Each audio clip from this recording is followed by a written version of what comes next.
பாருங்க, காலை பொழுதினில் கனவு கண்டேன், கண்விழித்தேன் அவன் காணவில்லை. எனக்கு தெரிந்தவரை தமிழகத்திலே ஒரு 3 பேரை சொல்லலாம். நகைச்சுவை இமயம் ஐயா ஞானசம்பந்தன், கவியரசு கண்ணதாசனுக்கு இருந்தது. அவர் நிறைய பேரை காதலிச்சார்.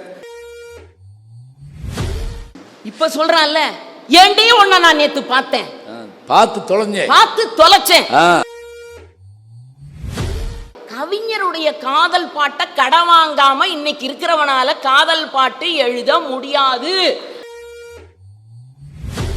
புதிதாய் திருடும் திருடி எனக்கு முழுசாய் திருடத்தான் தெரியல. கொஞ்ச நேரம் உட்காந்து படிப்பான், அப்புறம் லேசாக சாஞ்சு படிப்பான், அப்புறம் கழுத்து வரைக்கும் பொத்திட்டு படிப்பான். இதெல்லாம் ஒரு உத்தி, சீக்கிரம் முடிக்க வைக்கிறதுக்காக. இது கணவன் சொன்னது, இதில் அர்த்தம் உள்ளது.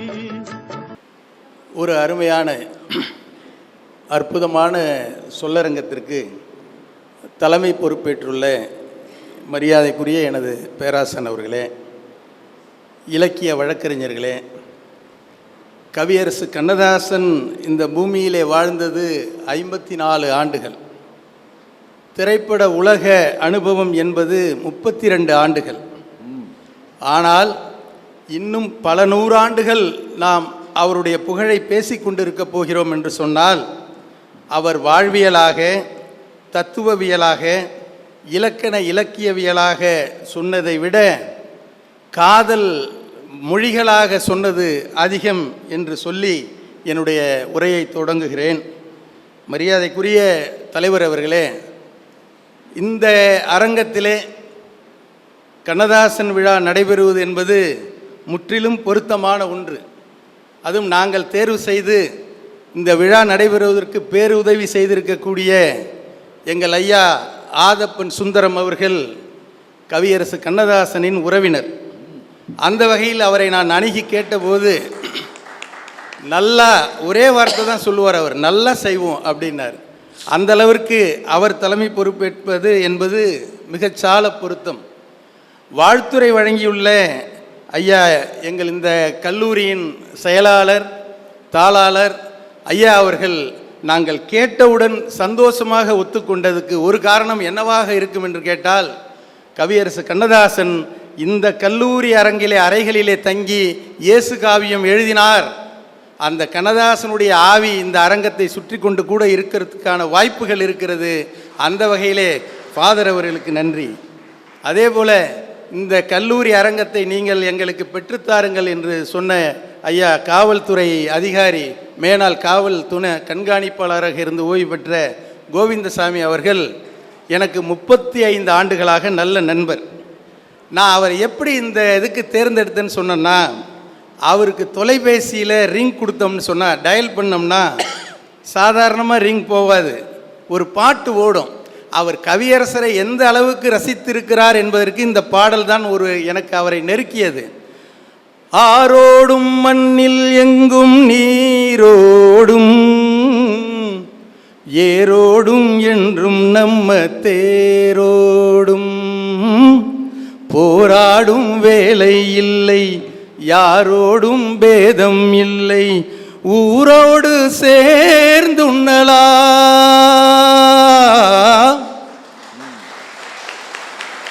இந்த பாடல்தான் எனக்கு ஐயா கோவிந்தசாமியை நெருக்கமாக நண்பனாக்கியது. நாங்கள் அழகாக பகிர்ந்து கொண்டோம். என்ன படம்? பழனி. இவர் என்ன எல்லாத்துக்கும் சொல்லி கூட்டல நடுவர் அவர்களே, அருமையானது. இந்த ஒரு 3 நிமிடத்தை என்னுடைய கணக்கில் கழித்துருங்க. ஆமாம், இதுக்கு மேலே தான் நான் பேசவே போகிறேன். எனக்கு தெரிந்து எல்லா நிகழ்வுகளும், இலக்கிய நிகழ்வாக இருக்கட்டும், கூட்டம் எதுவாக இருந்தாலும், ஒரு 100 ஆண்டுகளுக்கு பின்னால் இந்த உலகம் எப்படி இருக்க போகிறது என்று சொல்லக்கூடிய செய்திகள் தான் இடம்பெறக்கூடும். ஆனால் இந்த சபை மட்டும்தான், திருச்சி நகைச்சுவை மன்ற நடத்தக்கூடிய கண்ணதாசன் பிறந்தநாள் விழா மட்டும்தான் ஒரு 50-60 ஆண்டுகளுக்கு முன்னால் இந்த உலகம் எப்படி இருந்தது, 50-60 ஆண்டுகளுக்கு முன்னால் நாமெல்லாம் எப்படி இருந்தோம் என்ற ஒரு நல்ல செய்தியை இந்த சபைக்கு சொல்ல வருகிறது. கவியரசருடைய அழகிய வரிகள் பற்றி சொல்லணும். எதுவாக இருந்தாலும் கடவுள் வாழ்த்தோட தானே தொடங்குகிறோம். கடவுள் வாழ்த்து தொடங்கும்போது கவியரசர் சொல்லுவார், பின்னலிட்ட கோபியரின் கன்னத்திலே கண்ணமிட்டு மன்னவன் போல் லீலை செய்தால் தாலேலோ. பின்னலிட்ட கோபியரின் கன்னத்திலே கண்ணமிட்டு மன்னவன் போல் லீலை செய்தான் தாலேலோ. அந்த மந்திரத்தில் அவள் உறங்க, மயக்கத்திலே இவன் உறங்க, மண்டலமே உறங்குதம்மாரோ, மண்டலமே உறங்குதம்மாரோ. ஆயர்பாடி மாளிகையில் தாய்மடியில் கன்றினை போல் மாயக்கண்ணன் தூங்குகின்றான் தாலேலோ. இது பக்தி பாட்டு. இத காதல் வரிகளா சொன்னாரு. என்ன சொன்னாரு? கண்ணன் முகம் தோற்றம் கண்டேன், கண்டவுடன் மாற்றம் கண்டேன். கண்ணன் முக தோற்றம் கண்டேன், கண்டவுடன் நாட்டம் கொண்டேன். கண்மயங்கி ஏங்கி நின்றேன், கன்னி சிலையாகி நின்றேன். கண்மயங்கி ஏங்கி நின்றேன், கன்னி சிலையாகி நின்றேன். என்ன நினைத்தானோ தன்னை மறந்தானோ, கண்ணீர் பெருகியதே ஓ, கண்ணீர் பெருகியதே. முடிஞ்சிடல. அடுத்தது சொல்லுவாரு, கண்ணன் என்னை கண்டு கொண்டான், கையில் என்னை அள்ளி கொண்டான். கண்ணன் என்னை கண்டு கொண்டான், கையிரண்டில் அள்ளி கொண்டான். பொன்னழகு மேனி என்றான், பூச்சரங்கள் சூடி தந்தான். பொன்னழகு மேனி என்றான், பூச்சரங்கள் சூடி தந்தான். கண் திறந்து பார்த்தேன், கண்ணனங்கு இல்லை, கண்ணீர் பெருகியதே ஓ, கண்ணீர் பெருகியதே. இது முதல் வரி என்னான்னு தலைவர் கேட்கங்காட்டியுமே நான் சொல்லிடுறேன். கங்கை கரை தோட்டம், கன்னி பெண்கள் கூட்டம், கண்ணன் நடுவினிலே. இதை விட காதல் வரியை எப்படி சொல்ல முடியும்? மரியாதைக்குரிய தலைவர் அவர்களே, அது இந்த வயசுல சொல்ல முடியாது. எனக்கு என்ன வயசாயிட்டுன்னு நினைக்கிறீங்க? இல்லை, கண்ணாசன் சொன்ன, உங்களே சொன்ன. கவியரசர் என்றென்றும் அழகியல் வரிகளாக அழகு, காதல், திருமணம், பிரிவு எல்லாவற்றிலும் கவியரசர் அந்த அழகியலை இழைத்து ஓட்டி இருக்கிறார். ஒரு பெண் அழகாக இருக்கிறாள், மிக அழகாக இருக்கிறாள், இது சாதாரணமாக சொல்கிறது. ஒரு பெண் அழகாக இருக்கிறாள் சாதாரணமாக சொல்கிறது. கவியரசு சொல்கிறாரு, அப்படிலாம் சொல்லிடக்கூடாது. ஒரு பொண்ணை அப்படிலாம் சொல்லிடக்கூடாது. காற்றில் பிறந்தவளோ, புதிதாய் கற்பனை வடித்தவளோ, சேற்றில் மலர்ந்த செந்தாமரையோ, செவ்வந்தி பூச்சரமோ, கண்களில் நீலம் வளைத்தவளோ, அதை கடலினில் கொண்டு கலைத்தவளோ. கண்களில் நீலம் வளைத்தவளோ, அதை கடலினில் கொண்டு கரைத்தவளோ. அதுக்கப்புறம் அவர் சொல்ற வரிதான் அழகு. பெண்ணுக்கு பெண்ணே பேராசை கொள்ளும் பேரழகெல்லாம் படைத்தவளோ, அவள் செந்தமிழ் தேன் மொழியால் நிலாவென சிரிக்கும் மலர்கொடியால், நிலாவென சிரிக்கும் மலர்கொடியால். பைங்கனி இதழில் பழரசம் தருவாள், பருகிட தலை குனிவாள். இதுதான் அழகியல். இப்போ கைத்தட்டலாம் நீங்க. இல்லை இல்லை, தத்துவ பாட்டுக்கெல்லாம் இப்படி கூட வராதிங்க. காதல் பாட்டுனே வந்து கலந்துங்க எல்லாரும். இந்த தத்துவ வித்தக தண்டியாளக்காரர் பேசினார், கம்முன்னு உட்காந்துருந்தீங்க. நடுவர் அவர்களே, எல்லாருமே பேசுனீங்க. மகாபாரதம் பேசணும், மகாபாரதத்தை பற்றி நிறையா சொன்னீங்க, ராமாயணத்தை பற்றி நிறையா சொன்னீங்க. கவியரசு கண்ணதாசன் தேசிய ஒருமைப்பாட்டு கவிஞர்னா பாரதியை சொல்லலாம், கண்ணதாசனையும் சொல்லலாம்.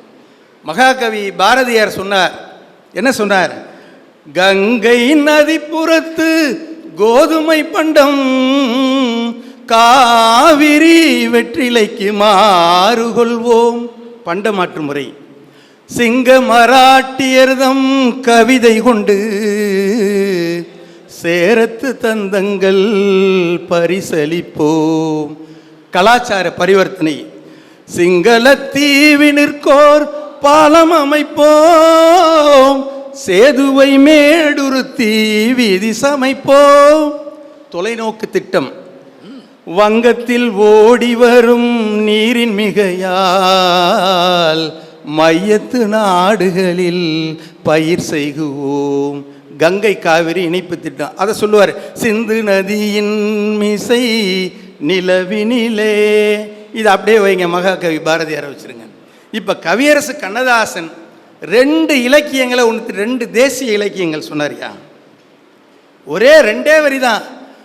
ஒரு புறம் பார்த்தால் மிதிலையின் மைதிலி ராமாயணம், மறுபுறம் பார்த்தால் காவிரி மாதவி சிலப்பதிகாரம். ஒரு புறம் பார்த்தால் மிதிலையின் மைதிலி, மறுபுறம் பார்த்தால் காவிரி மாதவி, முகம் மட்டும் பார்த்தால் நிலவின் எதிரொலி, முழுவதும் பார்த்தால் அவள் ஒரு பைரவி, அவள் ஒரு பைரவி, அவள் ஒரு பைரவி. அதிசய ராகம் ஆனந்த ராகம் சொல்லிட்டே போலாம். அழகியலின் அடுத்த ஒப்பீடு என்ன? ஒரு பெண் நான் ஏற்கனவே சொன்னது தான், சாதாரணமாக சொன்னால் அழகாக இருக்கான்னு. இப்போ எங்கள் அம்மாட்ட போய் எனக்கு பொண்ணு பார்த்தப்ப நான் சொல்கிறது ஒரு 30 வருஷத்துக்கு முன்னாடி, தங்க சிலை மாதிரி இருக்காடாண்ணா. சிலை மாதிரி இருக்கான்னு சொல்லியிருந்தா நியாயம். ஏன்னா சிலை கருப்பாகவும் இருக்கும் சிகப்பாகவும் இருக்கும். தங்க சிலை மாதிரி இருக்கா. தங்க சிலை எப்படி இருக்கும்? தங்கம் எப்படி கிடைக்கிது? இந்த பூமியில் ஒரு 4 கிலோமீட்டர் 5 கிலோமீட்டர் தூரத்துக்கு ஆழம் தோண்டி அதில் உள்ள மணலெல்லாம் எடுத்து சலித்து உருக்கி பிரித்து கசடு நீக்கி அதை உருக்கி கட்டியாக தங்க கட்டியாக மாற்றி அதுக்கப்புறம் தான் ஆர்னமெண்ட்டாக செய்கிறாங்க, நகையாக செய்கிறாங்க. ஆனால் இப்படி செய்யக்கூடிய ஒரு பெண் எப்படி இருக்கிறார்னா, கவியரசு கண்ணதாசன் சொல்கிறாரு, எப்படி தெரியுமா இருக்காரு? கட்டி தங்கம் வெட்டி எடுத்து காதல் என்னும் சாறு பிழிந்து தட்டி தட்டி சிற்பிகள் செய்த உருவமடா, அவள் தளதளவென்று ததும்பி நிற்கும் பருவமடா. சரி, சிலை போல இருக்கால, அது ஓகே போதுமானா? கவியரசு சொல்கிறாரு, சிலைன்னா பூ வைக்கணும், அதுக்கு சிலைக்கு பூ வைக்கணும். அந்த பெண் எப்படி தெரியுமா இருப்பா? பூ போல இருப்பான்னு சொன்னால் சாதாரணன். என்னென்ன நேரத்தில் என்னென்ன பூவாக இருப்பான்னு சொன்னால் தான் கவியரசர் சொல்கிறாரு, காலையில் மலரும் தாமரை பூ, அந்தி கருக்களில் மலரும் மல்லிகை பூ. காலையில் மலரும் தாமரை பூ, அந்தி கருக்களில் மலரும் மல்லிகை பூ. இரவில் மலரும் அல்லிப்பூ, அவள் என்று மணக்கும் முல்லை பூ. இரவில் மலரும் அல்லிப்பூ, அவள் என்று மணக்கும் முல்லை பூ. இப்போ முதல்ல ஒருவர் கட்டி தங்கம் வெட்டி எடுத்து, இப்படி அழகியல் வரிகளாக நிறைய சொன்னதுனால தான் அரங்கம் முழுக்க இருப்பவர்கள் கைதட்டி ரசிக்கிறார்கள். ஐயா, எல்லாத்துலேயும் ஒப்பிடும்போது யாரோட ஒப்பிடுறோம்? இப்போ ஒரு பேச்சு கலையில் ஒரு சிறப்பான இடத்தை வகிக்கணும், நான் பிடிக்கணும் அப்படின்னு சொல்லி ஒரு பேச்சாளர், இங்கே நிறைய தம்பி நாகமுத்து பாண்டியன் ஐயா அரங்க நெடுமாறன்லாம் வந்திருக்காங்க. இப்போ அப்படி அவங்களோட டார்கெட் என்னவாக இருக்கும்? எனக்கு தெரிந்தவரை தமிழகத்திலே ஒரு 3 பேரை சொல்லலாம். நகைச்சுவை இமயம் ஐயா ஞானசம்பந்தன் ஐயா மாதிரி நான் வரணும், சொல்வேந்தர் சுகி சிவம் மாதிரி வரணும், சாலமன் பாப்பையா மாதிரி பேசணும். இப்படி தானே ஒரு கனவு இருக்கும் எல்லாருக்கும், இப்படி தானே இருக்கும். அப்போ ஒப்பிடுறதுல, காதலியை ஒப்பிடுறதுல நம்பர் 1, இப்போ நாங்கள் உங்களோட ஒப்பிடும்போது அதே போல் காதலியை ஒப்பிடும்போது எது நம்பர் 1 முதலிடத்தில் இருக்கிறதோ அதோட ஒப்பிடுறாரு. பறவைகளில் அவள் மணிப்புறா, பாடல்களில் அவள் தாலாட்டு, கனிகளிலே அவள் மாங்கனி, காற்றினிலே அவள் தென்றல். சரி, அவ என்ன சொல்றான்? அவளோட ஆக்டிவிட்டி என்ன அப்படின்னு சொல்லணும்ல. கவிஞர் சொல்கிறாரு, பால் போல் சிரிப்பதில் பிள்ளை, அவள் பனி போல் அணைப்பதில் அன்னை. பால் போல் சிரிப்பதில் பிள்ளை, அவள் பனி போல் அணைப்பதில் கண்ணி. கண் போல் வளர்ப்பதில் அன்னை, கண் போல் வளர்ப்பதில் அன்னை. அவள் கவிஞனாக்கினாள் என்னை. காலங்களில் அவள் வசந்தம், கலைகளிலே அவள் ஓவியம். மாதங்களில் அவள் மார்கழி, மலர்களிலே அவள் மல்லிகை. இப்படி ஒன்றுத்துலேயும் எது உச்சமோ அதைத்தான் சொல்லுவார். சரி, இப்படி காதலிச்சுக்கிட்டே போறிய, இன்னும் 2 செய்தியோட நிறைவு செய்கிறேன். பிரிவுங்கிறது வராதா? தோல்விங்கிறது வராதா? வரும் வரும். கவியரசு கண்ணதாசனுக்கு இருந்தது. அவர் நிறைய பேரை காதலிச்சார், சில பேரை தான் கல்யாணம் பண்ணார். அப்படி என்ன சிரிக்கிறீங்க? எல்லாம் பாருங்க, எல்லாமே பன்மையாக இருக்கு பாருங்க. அவர் நிறைய பேரை காதலிச்சாராம், சில பேரை தான் கல்யாணம் பண்ணாராம். அதனால என்ன, பரவாயில்ல, இருக்கட்டும். இப்போ பாட்டு எழுதியிருக்காருல, அப்போ என்ன பாடுபட்டிருப்பாரு. ஒரு நிகழ்ச்சி, இதை மாதிரி ஒரு நிகழ்ச்சி, அவர் காதலித்து திருமணம் செய்ய முடியாத பெண் ஒருத்தி கையில் குழந்தையோடு வந்து விடுகிறாள். கவிஞர் மேடையில் இருக்கிறார். சூழல் பாருங்க. அப்படியே யோசிக்கிறாரு. என்ன யோசிக்கிறாரு? அடாடா, இந்த பொண்ணு நினச்சி ஒரு அது காதல் தோல்வி. அது யாருக்கு? இவருக்கு தோல்வி. அந்த பொண்ணு தப்பிச்சு போயிடுச்சு. ஏன்னா அதில் இவர் எழுதுறாரு, பாவாடை தாவணியில் பார்த்த உருவமா. ஏன்னா அந்த பொண்ணு குழந்தை கையை, அது ஒரு நல்லா இல்லை, ஒரு பார்க்குறதுக்கு ரொம்ப கொஞ்சம் சிரம சூழ்நிலையில் இருந்தது. பாவாடை தாவணியில் பார்த்த உருவமா இவள், பூவாடை வீசி வர பூத்த பருவமா. இந்த உருவெல்லாம் மாறிடுச்சுல்ல, அதுக்கு கேட்குறாரு, பாலாடை போன்ற முகம் மாறியதேனோ, பனி போல நாணமதை மூடியதேனோ, பாவாடை தாவணியில் பார்த்த உருவமா. பாடி முடித்த உடனே கவிஞர்கிட்ட கேட்குறாங்க, விடுங்க, அது உங்களுக்கு ஆயிடுச்சு, அதுவும் நல்லா இருந்துட்டு போகுது, இப்போ என்ன செய்யறதா உத்தேசம்னு சொன்னார். எங்கே என் காலமெல்லாம் கடந்து விட்டாலும் ஓர் இரவினிலே முதுமையை நான் அடைந்து விட்டாலும், மங்கை உனை தொட்டவுடன் மறைந்து விட்டாலும், நான் மறுபடியும் பிறந்து வந்து மாலை சூடுவே. உடலை பாருங்க அவரு, பாவாடை தாவணியில் பார்த்த உருவமா. உங்க அனுமதியோட மணி அடிக்கிறேன். ஒரே ஒரு நிறைவு பாடலையா. குடும்பத்தில் சண்டை சச்சரவு எல்லாம் இருக்கு, எல்லாம் சந்தோஷமா இருக்கிறோமா. அந்த காலத்தில் நான் சொல்றது, அந்த காலத்தில் புருஷன் குடிச்சிட்டு வந்தா திருத்த தான் பார்ப்பாங்க. இந்த காலத்தில் புருஷன் குடிச்சிட்டு வந்தா மறுநாள் குடும்ப நல நீதிமன்றத்துக்கு போயிடுறாங்க. அந்த காலத்தில் அதே மாதிரி புருஷன் குடிச்சிட்டு வருவார். அந்த சூழலை கூட, ஒரு தாங்கிக்க முடியாத சூழலை கூட அந்த கதாநாயகி எழுதி கொடுப்பாரு. வாசலிலே உன் காலடி ஓசை கேட்டிருப்பேன், வந்தவுடன் உன் ஆசை முகத்தை பார்த்திருப்பேன். யார்? குடிச்சிட்டு வர்றோம் முகத்தை. வாசலிலே உன் காலடி ஓசை கேட்டிருப்பேன், வந்தவுடன் உன் ஆசை முகத்தை பார்த்திருப்பேன். கண்ணில் நீரை காணாமல் கவலை ஏதும் கூறாமல், என்னை எண்ணி வாழாமல் உனக்கென நான் வாழ்வேன். எங்கே நீயோ நானும் அங்கே உன்னோடு. இதுபோல நிறைய காதல் மொழிகளை தந்திருக்கிறார் கவியரசு கண்ணதாசன். இந்த சபையிலே நிறைவாக சொல்லி விடைபெறுகிறேன். வரும் 2027ஆம் ஆண்டு கவியரசு கண்ணதாசனின் நூற்றாண்டு விழா. அந்த நூற்றாண்டு விழாவும் இதே கலைக்காவிரி அரங்கத்திலே நடைபெற வேண்டும் என்று நான் உங்களை கேட்டு, வாய்ப்பிருப்பவர்கள் நகைச்சுவை மன்றத்திற்கு சந்தா செலுத்தி உதவுமாறு கேட்டு விடைபெறுகிறேன். நன்றி, வணக்கம்.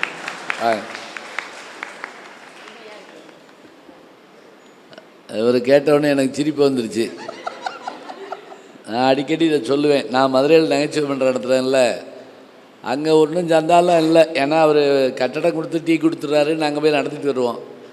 அப்புறம் சும்மா வந்துட்டு போக வேண்டாம், வருஷ சந்தாவா ஒரு 200 பவுன் 300 பவுன்னப்போ ஒருத்தர் எந்திரிச்சு, அதெல்லாம் இல்லைங்க, இன்றைக்கி இருக்கிற ரேட்டுக்கு வருஷ சந்தா 1000 ரூபா வைக்கணும்னாரு. நான் அப்புறம் கை கொடுத்தேன்.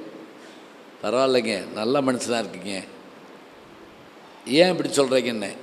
நாங்கள் என்ன கொடுக்கவா போகிறோம், எம்பிட்டு வேணாலும் ஏற்றிக்கோ, தைரியமாக இருந்துட்டு சொல்கிறாரு பாருங்க.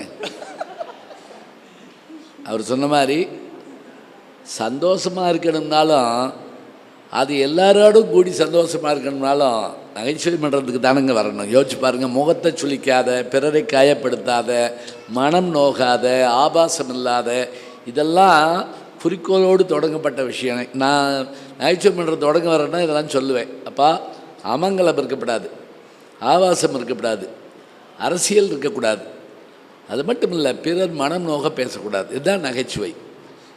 இது 3 இல்லாமல் தான் இப்போ வருது நகைச்சுவை. அதுதான் கஷ்டம். அதை பற்றி நம்ம கவலையே இல்லை. ரொம்ப அருமையாக சொன்னார். அவர் சொன்ன மாதிரி நீங்கள் அந்த நகைச்சுவை பண்ணுறதுக்கான சந்தாங்கிறது என்ன அப்படின்னா, நம்ம மகிழ்ச்சிக்கான ஒரு சின்ன ஒரு கட்டடம் தான், அவ்வளோதான்.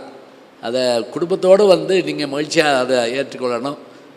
மிக அருமையாக இந்த நிகழ்ச்சியை அவர் நடத்தி கொடுத்தாரு சிவகுருநாதன். இவங்க பாடி முடித்த பிறகு எப்படி பேச போகிறாரோன்னு நான் பயந்தேன். ஏன்னா அந்த யானையில் பிள்ளையை ஏற்றி விட்டுட்டு கீழே பெற்றோர்கள் சந்தோஷத்துலேயும் பயத்துலேயுமே நின்றுட்டுருப்பாங்க. மேலே உட்காந்துருக்கு பிள்ளை மகிழ்ச்சி தான், அது பயப்படுதோ, என்ன செய்யுமோ, கீழே விழுந்துருமோன்னு இருப்பாங்க. அது மாதிரி நான் பயந்துகிட்டே இருந்தேன். ஆனால் அசத்திட்டார், உண்மையிலே பிரமாதப்படுத்திட்டார்.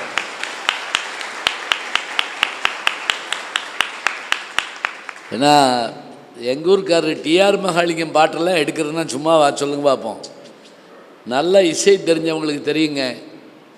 தியாகராஜ பாவருக்கு பிறகு அந்த உச்சஸ்தாயை தொட்ட ஒரே பாடகர் டிஆர் மகாலிங்கம் மட்டும்தான். நீங்கள் இசை வல்லுநர்கள்ட்ட கேட்டு பாருங்கள், வேறு யாரும் அவ்வளோ தூரத்துக்கு போக முடியாது. அந்த ஒரு பெரிய கடினம் இருக்குது அதில். நீங்கள் வேற ஒன்றும் வேண்டாம். இசைத்தமிழ் நீ செய்த அருஞ்சாதனை, நீ இருக்கையிலே எனக்கேன் பெருஞ்சோதனை பாட்டு இருக்கு இல்லையா, அந்த பாட்டில் அவர் சஞ்சாரம் பண்ணுற இடங்கள்கிட்ட நெருங்கவே முடியாதுங்க. தாய்க்கு ஒரு பழி நேர்ந்தால் மகற்கு இல்லையோ, அன்னை தமிழுக்கு பழி நேர்ந்தால் உனக்கு இல்லையோ சொல்லிட்டு அந்த அந்த வார்த்தையும் அந்த உச்சமும் அவ்வளவு அருமையாக இருக்கும். நல்லா அற்புதமாக பேசி முடித்தார். அதுவும் காதல் பாடல்களை எடுத்து இந்த கங்கைக்கரை தோட்டம் அப்படிங்கிற அந்த பாட்டை அவர் சொன்ன விதமே ரொம்ப அருமையாக இருந்தது. கண் விழித்து பார்த்தேன், கண்ணன் அங்கே இல்லை. இது காலங்காலமாக சொல்கிறாங்க. இப்போ கூட பாருங்கள், காலை பொழுதினில் கனவு கண்டேன், கண் விழித்தேன் அவன் காணவில்லை. என்ன பாட்டுன்னு யோசிச்சுக்குங்க, நான் சொல்ல முடியாது. ஏன்னா அதை பாடினது யார், எழுதுனவரை கண்டுபிடிச்சிட்டேன். நான் மறுநாளே அவரை கூப்பிட்டு பாராட்டிவிட்டேன். சிவகங்கைக்காரர் தான் அவர், சிவா ஆனந்த்னு பேர். இப்போ பாருங்கள், காதல் பாட்டில் ஏக்கங்கள் ரொம்ப முக்கியமானது. அதே போல் அந்த ஒரு காட்சியை வர்ணிச்சு, கணவன் மனைவி ஆன பிறகும் கூட மனைவியினுடைய அன்பு எப்படி இருக்கணும், அந்த பாட்டு ரொம்ப பிடிச்ச பாட்டு எனக்கெல்லாம். நெஞ்சிருக்கு மறைன்னு ஒரு படங்க, அதில் அந்த குடிச்சிட்டு வர்ற கணவன் சந்தேகப்பட்டுட்டே இருப்பான் முத்துராமன் மனைவியை. அவன் கே ருஜியா அப்போ தள்ளாடி உள்ளே வந்தவுடனே அவன் தடுமாறி விழுந்துடாமல் இருக்க அப்படி பிடிப்பாங்கங்க, ஒரு அறை விடுவான். விட்ட உடனே சட்டுன்னு கேஆர் விஜயா திரும்பி அந்த பாட்டை எடுக்கிற மாதிரி காட்டுவார். ஸ்ரீதர் படம், ஸ்ரீதர் புதுமை இயக்குனர்னா ஏன் தெரியுங்களா, அடித்த உடனே அவன் கொந்தளிப்பு இருக்கு பாருங்க, அதை அப்படியே பாட்டுக்குள்ளே கொண்டு வரணும். கேமராவை இப்படி வச்சு முகத்தை மட்டும் காட்டுவாருங்க. எங்கே நீயோ நானும் அங்கே உன்னோடு, அதை தானே கொண்டு வந்தேன் நான் என்னோடு என் கண்ணோடு. பார்த்தீங்களா, நான் வேற என்ன வச்சுருக்கேன்ட்ட. ரொம்ப அற்புதமான விஷயம் அது. வாசலிலே உன் காலடி ஓசை கேட்டிருப்பேன், வந்தவுடன் உன் ஆசை முகத்தை பார்த்திருப்பேன். இது இருந்ததுங்கிற இருக்குங்க. இப்போ இவருக்கு நேரமில்லை, சொல்ல நேரமில்லை, அவ்வளோதான், எல்லாம் ஓடிக்கிட்டு இருக்கோம். அவர் சொன்ன மாதிரி இந்த சபையில் ஒரு பெருமை என்ன என்றால், எங்களோடு காலங்காலமாக பேசி வருகின்ற ஐயா அரங்கநெடுமாறன் அவங்க வந்திருக்கிறாங்க. எங்கே உட்கார்ந்தாங்க ஐயா அவர்கள். அவர் மிகச்சிறந்த பாடகர். அவங்க நாங்கள்லாம் நிறைய நிகழ்ச்சி வெளிநாடுகள்லாம் போய் பண்ணியிருக்கிறோம். அதே போல் வளர்ந்து வருகிற பேச்சாளர் நாகமுத்து பாண்டியன், தமிழ் பேச்சு எங்கள் மூச்சில் மிகச்சிறப்பாக பேசக்கூடியவர், எல்லாம் வந்திருக்கிறாங்க. ரொம்ப எல்லா பாட்டையும் ரொம்ப அழகாக சொன்னாங்க. அவருக்கு நம்முடைய பாராட்டை சொல்லி, அந்த சிந்து நதியின் இசை பாடலை எடுத்து சொன்ன விதமே ரொம்ப நல்லா இருந்தது. ஒரு செய்தி மட்டும், அந்த பாட்டு கை கொடுத்த தெய்வம்னு ஒரு படம், அதை டியூனில் இது பண்ணி இசையமைச்சிக்கிட்டு இருக்கார் விஸ்வநாதன். அப்போ கேஎஸ் கோபாலகிருஷ்ணன்ட்ட, இது மெட்டில் உட்கார மாட்டேங்குதே, அந்த கவிஞரை கூப்பிட்டு மாற்ற சொல்லுங்க அப்படின்னு. கோபாலகிருஷ்ணன் சிரிச்சார், யோ இது பாரதியார் பாட்டியா? ஐயோ சாமி, கடவுளுக்கு தெரியாது எனக்கு. அவருக்கு ஹார்மோனிய பாட்டியை தவிர ஒன்றும் தெரியாதுங்க பாவம். அப்போ அவர் என்ன, அவரை கூப்பிட்டு வந்து இதை மாற்ற சொல்கிறார், வரியை மாற்றினான். அவரை கீழே விழுந்து நமஸ்காரம் பண்ணிட்டு தப்பு பண்ணிட்டேன் அப்படின்னாரான். இப்போ அந்த சிந்து நதியின் மிசை நிலவில்லைங்கிற அந்த பாட்டை கேட்டோடனே நமக்கு எவ்வளோ பெரிய ஆச்சரியமாக இருக்குது பாருங்கள். இதில் ஒரு இன்னொரு மகிழ்ச்சி என்ன அப்படின்னா, இந்த பாட்டு வந்ததுனால என்ன ஒரு இதுன்னா, இதில் ஐஏஎஸில் ஒரு கேள்வி கேட்டாங்க. இந்த பாரதி பாட்டினுடைய முதல் வரி என்னன்னு கேட்டாங்க. யாருக்கும் சொல்ல தெரியல. சிந்து நதியின் மிசை நிலவில் அதான முதல் வரி, அதான முதல்.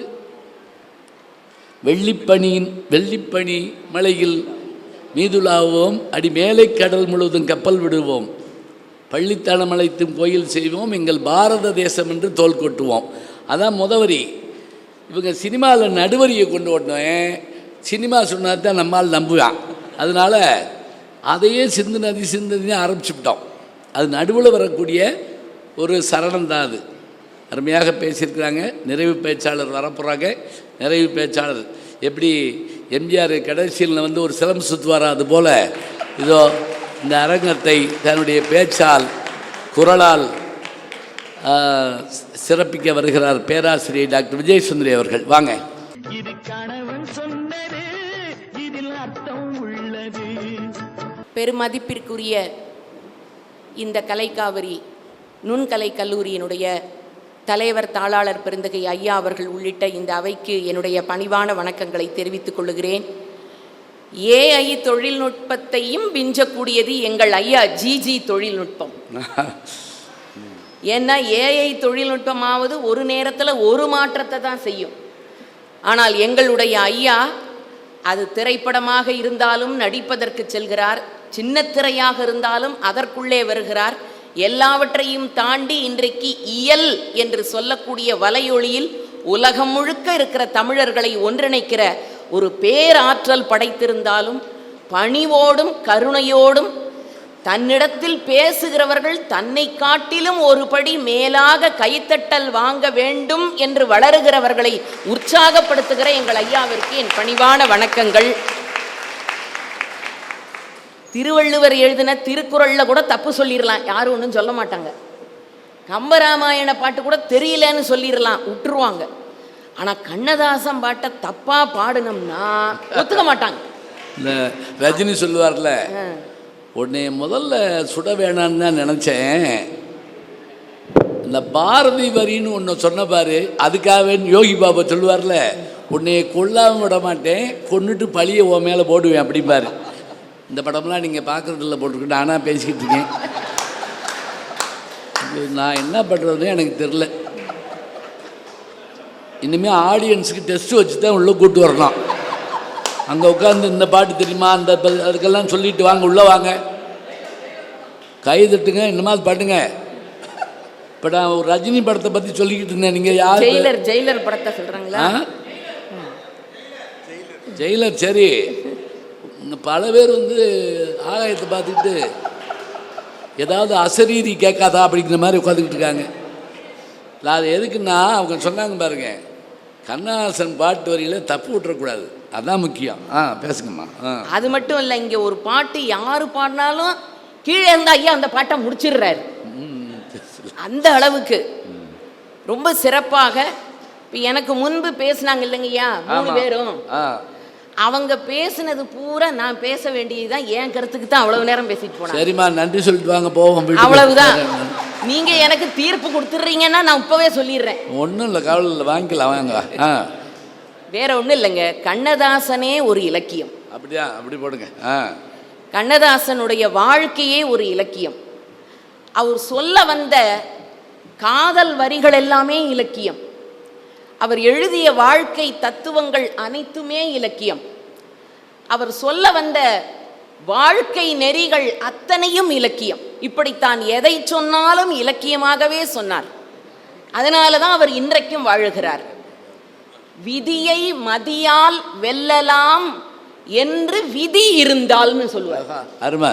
ஆகா, எப்படி பாருங்க, விதியை மதியை வெல்லலாம் என்று விதி இருந்தால் சின்ன சின்ன வரிகளுங்க. அவருடைய பல நூல்களை எல்லாரும் படிச்சிருக்கிறாங்க.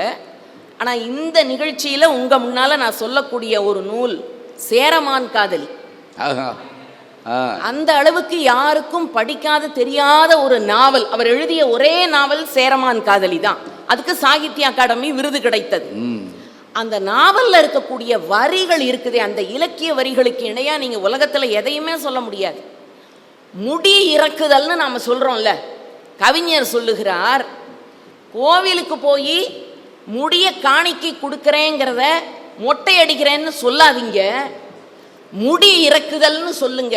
ஏனென்றால் ஒவ்வொருவனுக்கும் தன்னுடைய தலையில் ஆணவம் என்ற முடி இருக்கிறது, ஆண்டவனுடைய சன்னடியில் அதை இறக்குகிறேன்னு சொல்லிட்டு வா. அருமை அருமை. ஆணவம் என்ற முடி. துறவிக்கு அவர் கொடுக்கிற விளக்கம், அடே அப்பா, ஒவ்வொன்று கவனமா பார்க்க வேண்டிய விஷயம். நோயாளி பதவியை துறக்கிறேன் என்பதும், சாக கிடக்கிறவன் பொருளை துறக்கிறேன் என்பதும், அனுபவிக்க முடியாதவன் பெண்ணாசையை துறக்கிறேன் என்பதும் துறவு அல்ல. இந்த மூன்றிலும் வல்லவன் இவற்றை துறக்கிறேன் என்று சொன்னால் அதுதான் துறவு.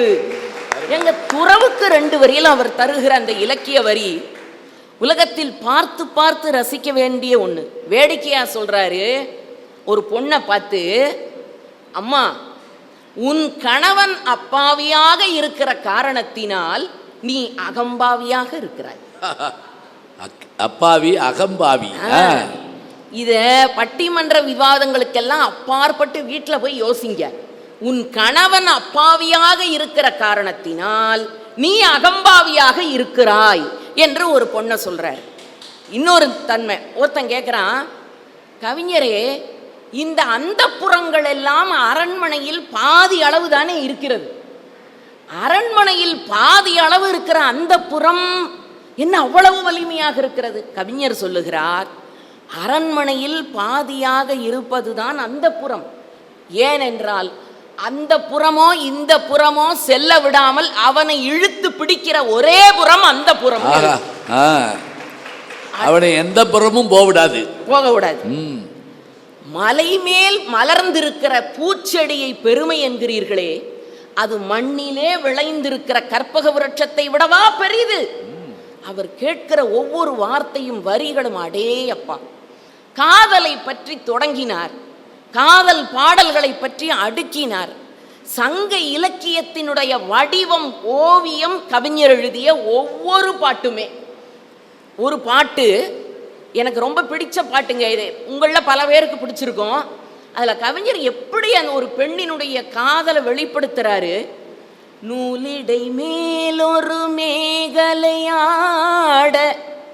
மாலை கனிகள் ஆசையில் வாட ஏல பூங்குழல் இன்னிசை பாட இங்கும் அங்கும் எங்கோ ஓட காலையில் தூங்கி மாலை எழுந்தால் கண்கள் இரண்டில் நிம்மதியேது நிம்மதியேது நிம்மதியேது. நெஞ்சத்திலே நீ நேற்று வந்தாய், நேற்று முதல் ஓர் நினைவு தந்தாய். நினைவு தராமல் நீ இருந்தால் கனவுலகில் நான் வாழ்ந்திருப்பேன். இப்ப சொல்றான்ல, ஏண்டே உன்னை நான் நேத்து பார்த்தேன், பார்த்து தொலைஞ்சேன், பார்த்து தொலைச்சேன், எவன்டே உன்னை பெத்தான். அதுக்கு மேல நான் சொல்ல மாட்டேன். ஏன்னா ஒரு காதலை இலக்கியமா சொல்ல தெரியல இன்னைக்கு இருக்கிறவனுக்கு. ஐயா, நீங்க சொல்ல முடியாத ஒரு விஷயம் காதல். நீங்க ஐயா நீங்க சொல்ல முடியாதுன்னா யாருமே சொல்ல முடியாது. அப்படி சொல்லுங்க. ஏன்னா நான் சொல்ல முடியாம திறனாக்கோ அப்படி சொல்லி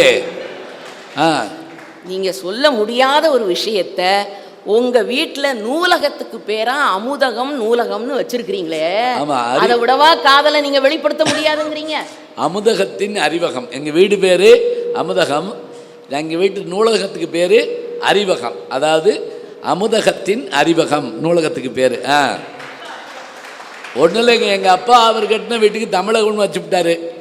நான் புதிய தமிழம்னு வைக்க முடியாது, பிரச்சனை ஆகி போகும். அதனால நான் என்ன பண்ணிட்டேன், அதை வந்து அமுதகம் என் மனைவி பேரு, அதுல அது அறிவகம்னு நூலகம் இருக்கு. காதல் சொல்லப்ப ரொம்ப அழகா தத்துவத்தை பத்தி நீலகண்டன் சொன்னாரு. தத்துவத்தை யார் வேணாலும் சொல்லலாம். இவர் சொல்ல முடியாது, இவர் தான் சொல்லணுமா இல்ல கண்ணதாசன் தான் சொல்லணுமா தத்துவத்தை? அவரே சொல்றாரு, நான் பட்டினத்தார் சொன்னதை படிச்சு எழுதுறேன், வள்ளலார் சொன்னதை படிச்சு எழுதுறேன். அப்ப அவங்க அனுபவத்துல சொன்னதையெல்லாம் வாங்கி இவர் எழுதுறாரு. பாஞ்சாலி உன்னிடத்தில் சேலை கேட்டாள், பார்த்தனவன் உன்னிடத்தில் கீதை கேட்டான். நான் இருக்கும் நிலையினிலே என்ன கேட்பேன், நன்மை செய்து துன்பம் வாங்கும் உள்ளம் கேட்பேன், நன்மை செய்து துன்பம் வாங்கும் உள்ளம் கேட்பேன். ஆட்டுவித்தால் ஒருவர் ஆடாதாரே கண்ணா. தத்துவம் இல்லையா அது? இதே தத்துவத்தை அவருக்கு முன்னால அத்தனை பேரு சொன்னாங்க. சட்டி சுட்டதடா, கை விட்டதடா, எல்லாமே அதற்கு முன்னால சொல்லப்பட்ட தத்துவம். அவரே சொன்னதா, அவரே ஒத்துக்கிறார். சரி, வாழ்வியல் சிந்தனைகள். என் தங்கை ரொம்ப அருமையா அழகா பேராசிரியர் சொன்னாங்க.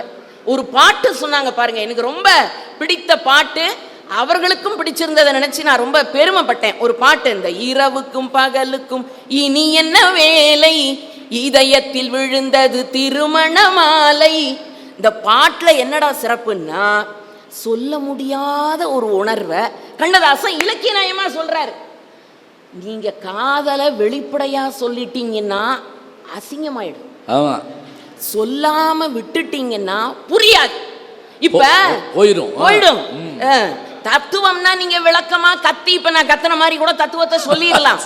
இப்ப வாழ்வியல் தத்துவத்தை நான் கத்துன மாதிரி சொல்லிடலாம். ஆனா காதலை சொல்ல முடியாது. எதிலார் போல பொது நோக்கு நோக்குதல் காதலார் கண்ணே உள. இவன் என்ன சொல்றாங்கிறது அந்த பிள்ளைக்கு தான் புரியும், அவ என்ன சொல்றாங்கிறது இவனுக்கு தான் புரியும். இது ரெண்டு கண்ணதாசன் சொன்னாதான் நமக்கு புரியும். அப்படி அருமை. அப்ப என்ன சொல்றா, அது அவங்களுக்கு புரியணும். இது உங்களுக்கு புரிஞ்சிருச்சு. ஆமாய்யா, அழகா சொல்ற. எனக்கு அப்பவே புரிஞ்சிருச்சு. அழகா சொன்னாரு. அந்த இரவுக்கும் பகலுக்கு பாட்டுல ஒரு 2 வரிங்க, இலக்கிய வரியில எவ்வளவு சிறப்பு பாருங்க. பாதி கண்கள் மூடி திறந்து பார்ப்பது இன்பம். இது யார? அவ பாடுறா, அவன் பாடுறான். பாதி தூக்கத்தில் கூந்தலை தடவி ரசிப்பது இன்பம், பாதி பாதியாய் இருவரும் மாறி பழகும் வித்தையே பள்ளியில் இன்பம். கவிஞர் சொன்னது கொஞ்சம், இனிமேல் காணப்போவது மஞ்சம். ஐயா, தத்துவம் அவர் பேசினா அதை தலையாட்டி ரசிப்போம், சமுதாய சிந்தனை, வாழ்க்கை நெறி பேசினா ஏத்துக்குவோம். ஆனா காதல கவிஞர் பாதி ஆரம்பிச்சதும் மீதியை இவன் முடிச்சிடுறான்ல. அப்படி அதனாலதான் கவிஞர் சொன்னது கொஞ்சம், இனி காண போவது மஞ்சம்னாரு. உடனே நம்மாளு நீங்க கேட்டீங்க இலக்கிய வரிகளால் இன்றைக்கும் கண்ணதாசன் வாழுகிறார்னால அதை அப்படியே எடுத்துக்கிட்டு வாங்க. கேவி மகாதேவன் 1964 நான் தங்கராஜாங்கிற எங்கள் தங்கராஜாங்கிற படத்தோட பாட்டது. அதை அப்படியே எடுத்துக்கிட்டு வந்து இன்னைக்கு நிற்கிறாரு. கேவி மகாதேவன் மியூசிக்க இப்ப SS தமன்னு ஒரு இசையமைப்பாளர் அப்படியே அந்த வரியை தூக்கிட்டு வந்து போட்டாரு. தில்லை நகரா தேரடி தெருவா அங்கிருக்காவோ வீடு, சரதாசில் கூறப்பட்டு சேலை வாங்கி தருவேன். என்ன யோசிக்கிறீங்க?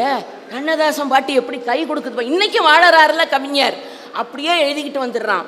மனசு கட்டுற மாளிகை பாரு, வந்து நீ வாசல் கோலம் போடு, பிபி ஊதுற நேரத்தை சொல்லடி, பிபி ஏறுது சீக்கிரம் சொல்லடி, எந்த ஊரு அழகியடா, இரவுக்கும் பகலுக்கும் இனி என்ன வேலை, கண்ணை விட்டு அகலலடா, இதயத்தில் விழுந்தது திருமண மாலை, உறவுக்கும் உரிமைக்கும் பிறந்தது நேரம், உலகம் நமக்கினி ஆனந்த கோலம். கவிஞர் சொன்னது கொஞ்சம், இனிமேல் காணப்போவது மஞ்சம். அதான் இலக்கிய வரி. பாத்தீங்களா மூலம் எங்க இருக்குன்னு? அதுதான் சொல்ல வர. ஆதி மூலத்தை முதல்ல பார்க்கணும், அப்பதான். அதனால தாங்க இன்னொரு பாட்டு, கவிஞருடைய காதல் பாட்டை கடன் வாங்காம இன்னைக்கு இருக்கிறவனால காதல் பாட்டு எழுத முடியாது. அதனால ஒத்துக்கிறான். கண்ணதாசனே வந்து விடு, என் காதல் வரிகளை நீயும் கொஞ்சம் திருத்தி கொடு சொல்றான்ல. திருத்தி கொடுன்னா என்ன அர்த்தம்? எனக்கு எழுத தெரியல, ஒத்துக்கிறான். இல்ல தப்பா எழுதுவேன், அதனால திருத்தி கொடு. அதனால இன்னொன்னுங்க, கண்ணதாசனுக்கு பிறகுதாங்க இந்த பாட்டை எழுதினது யாருன்னு கேட்கிற ஒரு கலாச்சாரம் தமிழ்நாட்டில் வளர்ந்தது. அதுக்கு முன்னால இல்ல. அப்புறம் வாலி எழுதின பாட்டை கண்ணதாசன் சொல்லிடுவாங்க, கண்ணதாசன் எழுதினதை வாலின்னு சொல்லிடுவாங்க. இது இன்னைக்கு வரைக்கும் பட்டிமன்றம் நடந்துகிட்டு இருக்குது, இது யார் பாட்டு அப்படின்னு. ஆனா அப்படியெல்லாம் ஒரு காலகட்டத்தில் சினிமா பாட்டில் கவிஞர்களை கண்டுபிடிச்ச காலம் இருந்தது. ஆனா இன்னைக்கு அப்படி இருக்குதா? நீங்களே சொல்றீங்க முத்தமழை கொட்டி தீர்க்காதோ, யார் எழுதினார்னு தெரியல, நீங்க தான் வலையொலியில அழகா அதை கண்டுபிடிச்சு கொடுக்குறீங்க. அப்ப என்ன பொருள்? கவிஞர்கள் தங்களை இனம் காட்டிக்கொள்ள அச்சப்படுகிறார்கள். ஏன்னா இலக்கியம் இல்லை, வறட்சி. இன்னொரு பாட்டு சொல்றேன். ஒருத்தி ஒருத்தனை பார்த்தா அவனை மறந்துட்டான். என்ன பயம், அச்சம், திரும்ப அவனை பார்ப்போமோ பார்க்க மாட்டோமோங்கிற தவிப்பு, மறந்துட்டா. அப்ப பாட்டு எழுதுறாரு. பாசம் படத்துல தலைவர் ஹீரோவா இருப்பாரு, சரோஜா தேவி அம்மா எழுதுவாங்க. காட்டினில் ஒருவன் என்னை கண்டான், கையில் உள்ளதை கொடு என்றான், கைகளில் எதுவும் இல்லை என்றேன், கண்ணில் உள்ளதை கொடுத்து விட்டேன். இப்ப வர்ற வரைக்கும் அவன் திருட, இப்ப இவ பெரிய திருடியா மாறினாளா? அவன்தான் திருடன் என்றிருந்தேன், அவனை நானே திருடி விட்டேன், முதல் திருடும் காரணத்தால் முழுசாய் திருட மறந்து விட்டேன். No experience. இதுக்கு முன்னால யாரையும் நான் லவ் பண்ணதில்லை. இப்ப சொல்றான்ல, அதே மாதிரி அந்த பொண்ணு சொன்னா, அதை அப்படியே வாங்கிட்டு வந்து இலக்கிய வரிகளில் இன்னமும் வாழுகிறார் கண்ணதாசன். வைரமுத்து போட்டாரு, புதிதாய் திருடும் திருடி எனக்கு முழுசாய் திருடத்தான் தெரியல, ஐயையோ பிடிச்சிருக்கு. இது எங்கிருந்து பிடிச்சது? கண்ணதாசன் கிட்டே இருந்து பிடிச்சிருக்கு. அப்ப காதல் பாடல்கள் இந்த ஐயோ எல்லாம் போடலாம், ஒன்றும் தப்பு இல்லை. ஐயோ அப்படின்னு ஒரு பாட்டு ஆரம்பிக்கல, இந்தியெல்லாம் கர்நாடிக் கிளாசிக்கல் ஐயோ அப்படிப்பான். இப்ப அப்படி கிடையாது. அது ரெண்டு ஐயோ சொல்லிட்டீங்கன்னா காதல் பாட்டு. அது இல்லைங்க நடுவர் அவர்களே, கம்பனை பின்பற்றுறாங்க அவங்க. அவ்வளவுதான். கம்பன் ஐயோ இவன் வடிவென்பதோர் அழியா அழகுடையான்னு அவன் போட்டான்ல, அந்த ஐயாவை பிடிச்சுக்கிட்டு வந்து இவங்க ஐயோ ஐயோ ஐயோன்னு பாடுறாங்க.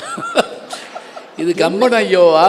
ஆமாங்க. என்னன்னா இலக்கிய வரிகளுக்கு இங்க பஞ்சம் அதிகமா போச்சு. இன்னும் ஒரு பாட்டை உங்களுக்கு சொல்றேன். கண்ணதாசனுடைய அந்த எவ்வளவு நுட்பம்னு பார்க்குறோம். இப்போ நாம சொல்றோம் தஞ்சாவூர் மண்ணி எடுத்து தாமிரபரணி தண்ணியை விட்டு சேர்த்து சேர்த்து செஞ்சதிந்த பொம்மை. இது வைரமுத்து. இது எங்கிருந்து இவருக்கு இந்த சிந்தனை வந்ததுன்னா, உடலூரில் வாழ்ந்திருந்தேன், உறவூரில் கலந்திருந்தேன், கரூரில் குடி புகுந்தேன், மண்ணூரில் விழுந்து விட்டேன், கண்ணூரில் தவழ்ந்திருந்தேன், கையூரில் வளர்ந்திருந்தேன், காலூரில் நடந்து வந்தேன், காளையூர் வந்து விட்டேன். இப்போ ஒரு பொண்ணை பார்த்துட்டான். வேலூரை பார்த்து விட்டேன், விழியூரில் கலந்து விட்டேன், பாலூரும் பருவம் என்னும் பட்டினத்தில் குடி புகுந்தேன். ஒன்று ஒன்று ஒரு ஊரு. காதலூர் காட்டியவள் காட்டூரில் விட்டு விட்டாள். எங்க காலேஜ் அங்கதான் இருக்கு, யூடிசி காட்டூர்ல தான் இருக்கு. காதலூர் காட்டியவள் காட்டூரில் விட்டு விட்டாள், கன்னியூர் மறந்தவுடன் கடலூரில் விழுந்து விட்டேன், பள்ளத்தூர் தன்னில் என்னை பரிதவிக்க விட்டு விட்டு மேட்டூரில் அந்த மங்கை மேலேறி நின்று கொண்டாள். இதுவரையிலும் கூட கண்ணதாசன் இலக்கிய வரி எடுபடல. கீழூரில் வாழ்வதற்கும் கிளிமொழியாள் இல்லையடா, மேலூரு போவதற்கும் வேளை வரவில்லையடா. இந்த ஒரு பாட்டுக்குள்ள இலக்கியம் இருக்குது, காதல் இருக்குது, தத்துவம் இருக்குது, வாழ்க்கை நெறி இருக்குது. அத்தனையும் ஒரு கவிஞனால் படைக்க முடியும் என்று சொன்னால் அது கண்ணதாசன். ஒரு வரலாற்று காவியம். அவன் எழுதுகிற ஒவ்வொரு எழுத்தும் ஒரு இலக்கியமாக இருக்கிறது. அதனால்தான் திரை உலகத்தை கூட வெறும் தரை கொட்டகைகளை எல்லாம் தலம் பாடல் பெற்ற தலங்களாக மாற்றிய பெருமை கண்ணதாசனுக்கு இருக்குது. அத்தனை சிறப்பு வாய்ந்த காரணத்தினால் நானும் ஒரே ஒரு கருத்தை சொல்லி முடித்துக் கொள்ளுகிறேன். அந்த ஒரு கருத்தை முதலே சொல்லிக்கலாம், சொல்ல மாட்டேங்கிறோம். அத கடைசியில எல்லாரும் முதல்ல வச்சு கடைசியில் தான் அந்த கருத்தை சொல்லுவாங்க. கடைசியாக என்ன, அந்த கடைசி முயற்சின்னு ஒண்ணு இருக்கு இல்லையா, அந்த முயற்சியின் அடிப்படையில கண்ணதாசன் எத்தனை சிறப்பு வாய்ந்த ஒரு ஆன்மீகத்தை கூட இலக்கியமாக மாற்றி கொடுத்தான். ஆகவேதான் மதபேதமின்றி அத்தனை பேரும் அவனுடைய ஆன்மீக பாடல்களை ஏற்றுக்கொண்டார்கள். ஞான ஒளின்னு ஒரு படங்க, ஞான ஒளி எத்தனை அருமையான பாட்டுங்க. அதை ஒரு கிறிஸ்தவர் தான் அந்த பாட்டை பாட வேண்டும்னு இல்லைங்க, ஒரு கிறிஸ்தவ மதத்தை பின்பற்றுகிறவர்கள் தான் உருகுவார்கள்னு இல்லைங்க. எந்த மதத்தை சார்ந்தவர்களாக இருந்தாலும் கடவுளிடத்திலே போய் நின்று கொண்டு கேள் தருகிறேன் என்பதே நீரன்றோ. யாருக்கு வரும் அந்த தைரியம்?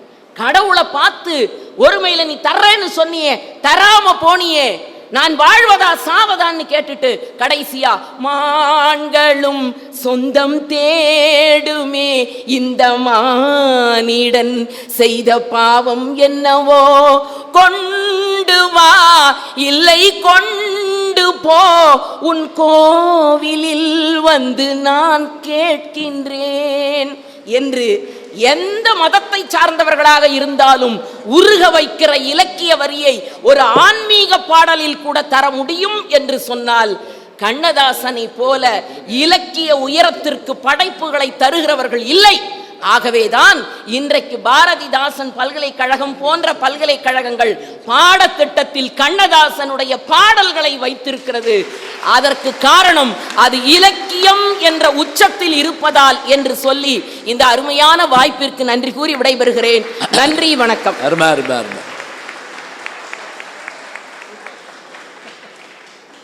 பாருங்க, நேரம் ஆக ஆக சோர்ந்து குப்புறப்படுத்துருவாங்க சில பேர். இந்த சில பேர் காலையில் 4 மணிக்கு அலாரம் வச்சு எந்திரிச்சு கொஞ்ச நேரம் உட்காந்து படிப்பேன், அப்புறம் லேசாக சாஞ்சு படிப்பேன், அப்புறம் கழுத்து வரைக்கும் பொத்திட்டு படிப்பேன். அப்புறம் 8 மணிக்கு எழுப்பி விடுவாங்க. அவ்வளோதான். நேரம் ஆக ஆக அசதி வரும். இங்கே நேரம் ஆக ஆக உற்சாகம் வருது. காரணம் அந்த மல்டி ஸ்டார் மாதிரி ஒருத்தருக்கு ஒருத்தர் அடுத்தடுத்து இறங்கி அடி வெளுக்கிறாங்க. அப்படியே நான் முதல்ல சொன்ன கூட நீங்கள் நம்பியிருக்க மாட்டீங்க. எப்படி அந்த கிளைமாக்ஸில் எம்ஜிஆர் வந்து தேவையிருக்கோ இல்லையோ ஒரு கம்பு சண்டை வைப்பாங்க. இப்போ கடைசியாக விக்ரம் படத்தில் ஒரு பீரங்கி வச்சுருப்பார்ல அவர், அது மாதிரி இப்போ இவங்க அடித்து அட்டி பாருங்க. கேள் தருகிறேன் என்றதே நீ என்றோ, பைபிளில் இருக்க வாசகங்க. கேளுங்கள் தரப்படுங்கிற அந்த வார்த்தை, தட்டுங்கள் திறக்கப்படும், கேளுங்கள் கிடைக்கும் என்றார்னு சொல்லி வரும் இல்லையா? அப்படி சொன்னது நீ தானே. இப்போ தள்ளியே என்ன பண்ணுறது? அற்புதமாக அந்த பாட்டோட நீள அகலத்துக்கு ஏற்றபடியாக அதை பாடி காட்டினாங்க ரொம்ப அற்புதமாக. அதோட இந்த எங்கள் தங்கராஜா படத்தில் வந்த பாட்டு இரவுக்கும் பகலுக்கும் இனி அவ்வளவு பீட்டில் போடவே முடியாதுங்க பாட்டு. கேவி மகாதேவன் ரொம்ப சாதாரணமாக நினைக்கிறோம். எம்எஸ்வி இருந்தார், எல்லாமே இருக்கார். இளையராஜா அன்றைக்கி வந்திருக்காரு. கேவிஎம்கிட்ட என்ன பெரிய சிறப்பு, அவர் காதல் பாட்டுக்கு இசையமைச்சாலும் சரி, இன்றைக்கி சொல்கிறோம்ல அந்த குத்துப்பாட்டுக்கு நம்மள அதெல்லாம் அந்த காலத்தில் போட்டு தள்ளினவர் அவர் தான். அந்த மாமா மாமா ஒரு பாட்டு வருதுல்ல, அந்த பாட்டு அறிஞ்சாலி சித்தாடை கட்டிக்கிட்டு இதெல்லாம் கேவி மகாதேவன் தான். அது ரொம்ப பேருக்கு தெரியாது. அது என்ன காரணம்னா, இந்த வர வர பழசை மறந்து போயிடுறோம். இது இந்த பட்டிமன்றம்னா இப்போ இந்த சொல்லறகமெல்லாம் பேசலைன்னு வச்சுக்கோங்க, இது எதுவும் ஞாபகத்துக்கு வராது. இப்போ நீங்கள் கூட கேட்கலாம், இதை நமக்கு என்ன அதில் கிடைக்குது? என்ன கிடைக்குதுன்னா, ஒவ்வொருத்தரும் சொல்கிறப்ப நீங்கள் எல்லோரும் அங்கே போயிட்டு வந்தீங்க, மீண்டும் ஒரு முறை வாழ்ந்து வந்தோம். ஒரு செய்தி நடக்கும்போது இருப்பதை காட்டிலும் அதை கடக்கும்போது இருக்கின்ற இன்பம்தான் சிறப்புன்னு என் நண்பர் பாண்டியராஜன் அவர்கள், ஆண்பா பாண்டியராஜன் சொல்லுவார். நடக்கிறப்ப கூட இருக்காதான், அது அதை நினச்சி பார்த்து கடக்கிறப்ப இன்னும் இனிமையாக இருக்குமா. மிக அழகாக சொன்னாங்க. பாதி கண்களை மூடி திறத்தல், இது நீங்கள் வள்ளுவர்கிட்டே இருக்குங்க. இந்த முடிச்சிடுறப்பா, கொஞ்ச நேரம் இருங்க. இதெல்லாம் ஒரு உத்தி, சீக்கிரம் முடிக்க வைக்கிறதுக்காக. சில பேர் பிள்ளையை கிள்ளி வைப்பாங்க, கற்று அப்போ தான் முடிப்பாங்க அப்படின்னு சொல்லி.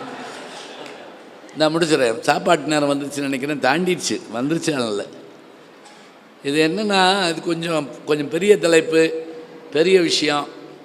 4 பேர் போட்டோம், அது வேறு. முந்தியெல்லாம் காதலாக தத்துவமானு சிம்பிளாக முடிப்போம். கவியரசருக்கு பெரும்புகழை தருவது அவர் பாடிய காதல் பாடல்களா தத்துவ பாடல்களான்னு. இல்லை அதுக்கு மேலேயும் 2 அடுக்கி இருக்கிறதுனால எல்லாருக்கும் நடுவில் நான் பேசுகிறது எதுக்குன்னா, அவங்க சொல்ல மறந்ததெல்லாம் இல்லைங்க, அவங்க சொல்கிற அந்த அழகை பார்த்து ரசித்து. இப்போ சில பேர் பம்பரை விளையாடுவாங்க, சில பேர் இவங்களே விளையாடுற மாதிரி கையில் வெறும் கையை வச்சு குத்திக்கிட்டு இருப்பாங்க. வேணும்னால கிரிக்கெட் இருக்குல்ல, கிரிக்கெட்டு 11 பேர் தான் ஒரு டீமு, விளையாடுறது 22 பேர் தான். எத்தனை 22 கோடி பேர் பார்த்துக்கிட்டு இருக்காங்க உட்காந்து. அதுவும் எங்கெல்லாம் நேரம் கிடைக்குதோ அங்கே கிரிக்கெட் விளையாண்டுடலாம் அப்படின்னு. கிரிக்கெட் தெரியலனா கூட பார்ப்பாங்க. நான் எங்கள் ஊரில் பார்த்துருக்கேன். அப்போ எல்லாம் அந்த கிரிக்கெட் முடிஞ்சு நைட்டு ஹைலைட்ஸ் போடுவாங்க தெரியுங்களா. அதில் எங்கள் ஊருக்காரர் ஒருத்தர் சொன்னார், அந்த கிரிக்கெட்டை பார்த்துட்டு, பார்ப்போம் இதுலேயாவது ஜெயிக்கிறாங்களான்னு பார்ப்போம். ஹைலைட்ஸில் காலையில் தான் தோத்தாங்க. இதுவும் உங்களுக்கு புரியலன்னா நான் ஒன்றும் செய்ய மாட்டேன். சரி, இதுக்கு தீர்ப்பெல்லாம் கிடையாதுங்க. இதில் எல்லாம் பேசிட்டாங்க, பாடிட்டாங்க, நான் சொல்லிட்டேன். கண்ணதாசனை நாம் பேசிக்கொண்டே இருக்கலாம். எப்போ பாட்டை ரசிக்கிறப்ப நம்ம அதுவாகவே மாறிடுவோம் அப்படியே. அதுவும் பின்னிரவு நேரங்களில் கார் பயணத்திலேயோ அல்லது நாம் தனித்திருக்கும்போதோ சில பாடல்களை கேட்குறப்ப நம்மளை அறியாமல் கண் கலங்கி போகும் பாருங்க. அப்போ தான் ஆச்சரியப்படுவோம். அது எப்போ எழுதுனது, யாருக்கு எழுதுனது தெரியாது. ஆனால் அது நம்மளை நோக்கி வருது பாருங்க. ஆண்டவன் அரிய நெஞ்சில் ஒரு துளி வஞ்சமில்லை, அவனன்றி எனக்கு வேறு ஆறுதல் இல்லை. மனிதன் அம்மா மயங்குகிறேன், தவறுக்கு துணிந்த மனிதன் அழுவதில்லையே, தவறியும் வானம் மண்ணில் விழுவதில்லையே. நல்லவர்க்கெல்லாம் சாட்சிகள் 2, ஒன்று மனசாட்சி. இந்த பாட்டில் அவர் கையை கூட எடுக்க மாட்டாருங்க. அப்படி இந்த பாக்கெட்டில் கை வச்சுட்டு அந்த கேரளாவில் ஒரு ஸ்டீமர் போகும், உள்ள கதாநாயகி லட்சுமி இருப்பாங்க, வெளியே நின்று தானாக தன்னுடைய துக்கத்தை, தியாகம்னு ஒரு படம், நதி வெள்ளம் காய்ந்து விட்டால் நதி செய்த குற்றம் இல்லை, விதி செய்த குற்றமின்றி வேறு யாருமா. இதை கேட்குறப்ப மனசு, பறவைகளே பதில் சொல்லுங்கள், மனிதர்கள் மயங்கும் போது நீங்கள் பேசுங்கள். நாங்கள் சில நேரங்களில் ஒன்றும் செய்ய முடியாட்டி நீங்கள் சொல்லுங்கள், அது வேணும். ஆறுதல் சொல்கிறதும் தேறுதல் சொல்கிறதும் மகிழ்ச்சியை கொண்டாடுவதும் குழந்தைகளுக்கு அறிவுரை சொல்கிறதும் யார் எப்படி ஆத்திசூடியும் கொன்றைவேந்தனம் ஏழிலம் தமிழாக இன்றைக்கும் உலா வருகிறதோ, பாப்பா பாட்டு பாடிய பாரதி எப்படி சொல்கிறாரோ அதுபோல் கண்ணதாசன் எத்தனை அருமையாக பாடணும். அதுவும் இந்த குழந்தைகளுக்காக பாடுறப்ப அவர் குழந்தையாகவே மாறி பாடுவார். அறம் செய்ய வேண்டும் என்றால் அவ்வை தர்மம் செய்யுங்கள். இந்த பாட்டை நீங்கள் முழுக்க பாருங்க. தங்கங்களே, நாளை தலைவர்களே, நம் தாத்தா காந்தி, மாமா நேரு தேடிய செல்வங்கள், பள்ளி சாலையை தந்தவன் யார், காமராஜர் அவர்கள் பெருந்தலைவர் பற்றி சொல்கிறப்ப சொல்லி இந்த பாட்டை கேட்குறப்ப அந்த குழந்தைகளோட ஆடுற அந்த காட்சி அப்படியே மனசுக்குள்ளே இருக்கும். அதே போல் செல்லக்கிளிகளாம் பள்ளியிலேன்னு ஒரு பாட்டு இருக்குங்க, செவ்வந்தி பூக்களாம். இந்த பாட்டு பிரம்மச்சாரின்னு ஹிந்தி படம், தமிழில் எங்க மாமான்னு வந்துச்சு, பாலாஜி எடுத்தார். இந்த பாட்டுக்காகவே போய் பார்ப்போம். அதுலேயும் ஒரு தன் கையில் பணம் இல்லாதனால ஒருத்தன் காதலை இழக்க வேண்டிய ஒரு சூழல் வர்றப்ப அவன் எப்படி அதை வெளிப்படுத்துவான்னு காட்டுவாருக்கு. எல்லோரும் நலம் வாழ நான் பாடுவேன், நான் வாழ யார் பாடுவார். இதை அந்த துக்கத்தை சொல்கிறதும் அப்படியே வேதனை, எல்லா தோற்று போன காதல்னு ஒரு தடவை பாடிடுவான். அதே மாதிரி எங்கிருந்தோ வந்தாளில் ஒரு பாட்டு இருக்கும், ஒரே பார்வை அப்படின்னு அந்த பாட்டு ஆரம்பிக்கும்.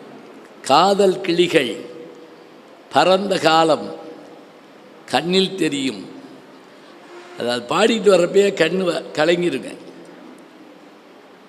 சரி, அதில் சந்தோஷமான பாட்டு இல்லையா? சந்தோஷமான பாட்டா எப்படி இருக்குன்னு தெரியுமா? அதுலேயும் அந்த கதாநாயகியினுடைய அழகை வர்ணிக்கிறப்ப, தங்கம் பாதி வைரம் பாதி அங்கம் ஆனதோ, நீ விடியும் காலை வெள்ளி புது விவரம் சொல்லும் பள்ளி. எப்படி பாருங்க, இதெல்லாம் புரிஞ்சாதான் நமக்கு ரசிக்க முடியும். இல்லைன்னா நம்ம வாட்டுக்கு பாப்கார்னை தின்ட்டு காணா போன காசை தேடிட்டு உட்காந்துருப்பாங்க சில பேர். 5 பைசா எங்கன்னா போட்டோம்னு தெரில. ஏன் ரசிக்கிற பேர் ஆட்கள் வேணும்னு கேட்குறோம்னா, அதோடு ஒன்றணும். அப்போ தான் இந்த அவங்க சொன்ன மாதிரி இலக்கியத்தில் இருக்கிறதும் சரி, இன்னைக்கு இருக்கிறதும் சரி, எடுத்து தரணுங்க.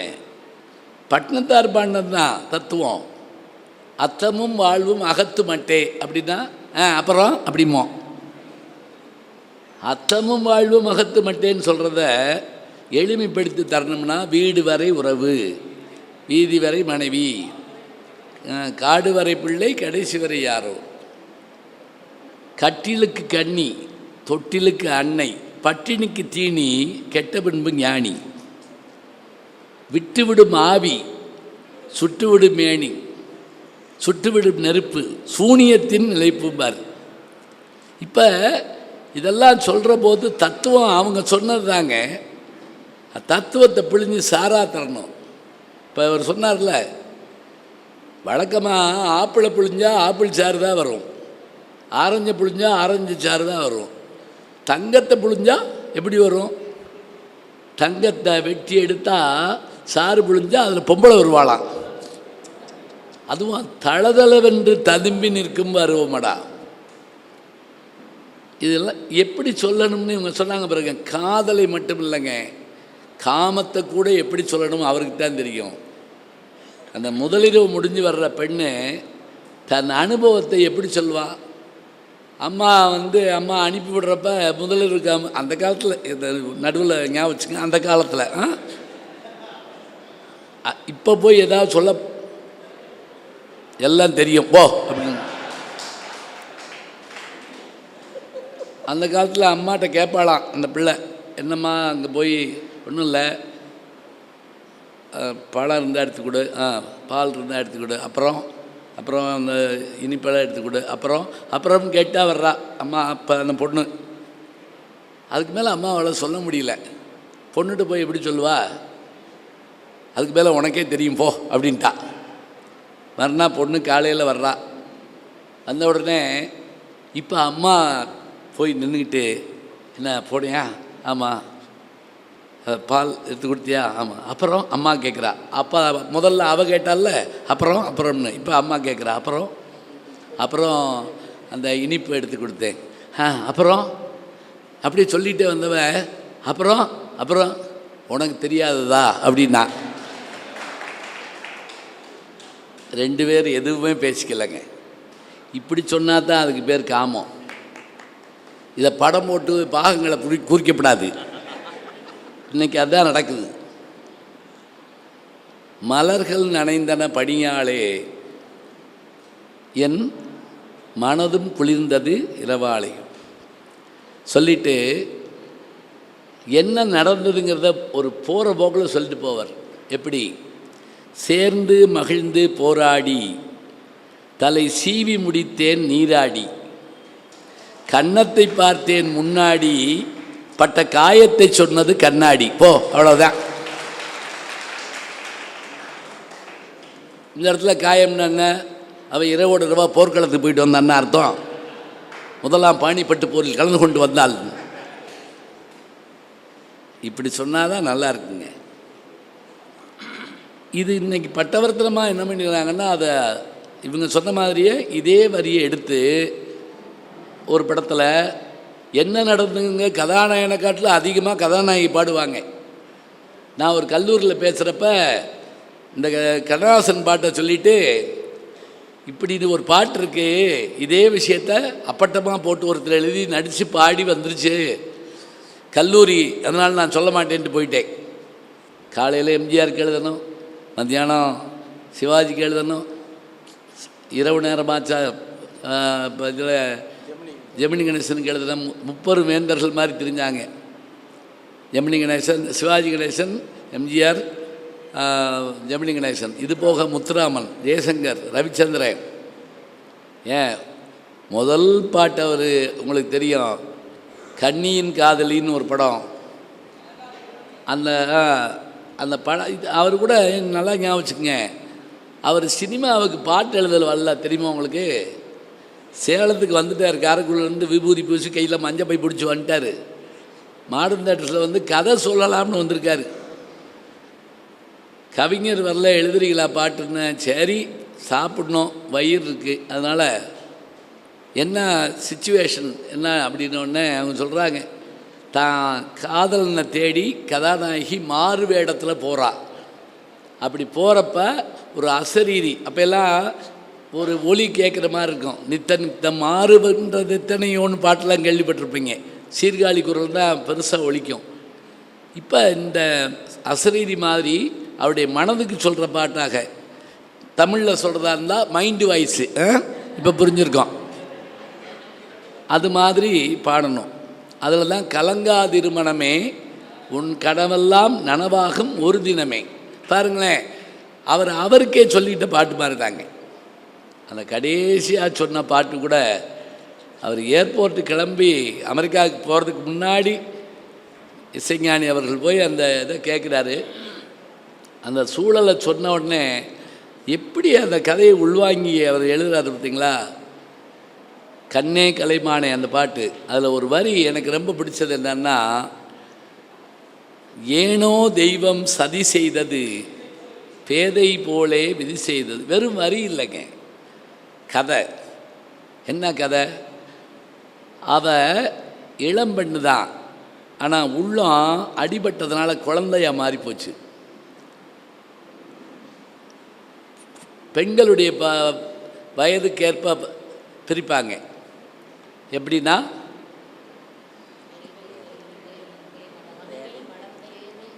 இல்லை முதல்ல ஆமாம் 5 to 7, 7 to 9, 9 to 12. பேதை, பெதும்பை, மங்கை, மடந்தை, அறிவை, தெரிவை, பேரிளம்பன். நல்லா பாருங்க, கடைசியில் கிளவின்னு சொல்லலை, பெண்கள் பேர் இளம்பெண். அப்போவும் இளம்பெண் தான். அவள் பாட்டி இல்லை, ஃபாட்டி.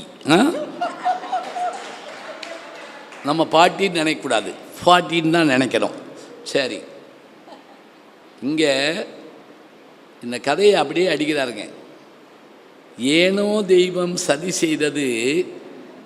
அவள் நியாயப்படி என்ன, அவள் மங்கை மடந்தையாத்தான் இருக்கா, ஆனால் பேதை போலே விதி செய்தது, குழந்தையாத்தான் இருக்கா.